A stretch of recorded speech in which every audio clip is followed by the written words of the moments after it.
ઉનાળાની સિઝનનો પહેલો કેરીનો રસ માત્ર 1 કિલો નહીં, 10 કિલો નહીં, 100 કિલો નહીં, પણ 1111 કિલો કેરીનો તાજો રસ 500 કરતા પણ વધારે ગૌ માતાને પ્રસાદ રૂપે અર્પણ કરવામાં આવ્યો. જય ગુરુદેવ.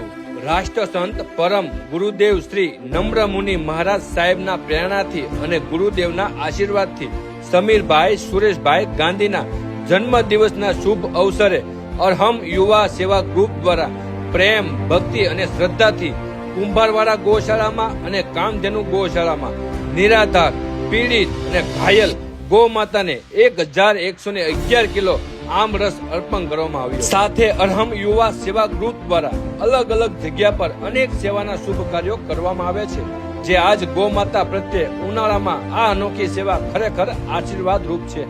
તો ચાલો આપણે પણ આ પવિત્ર કાર્યોમાં જોડાઈએ અને ગૌ સેવામાં આપણો નાનો પણ મહત્વનો ફાળો આપીએ. જય ગુરુદેવ.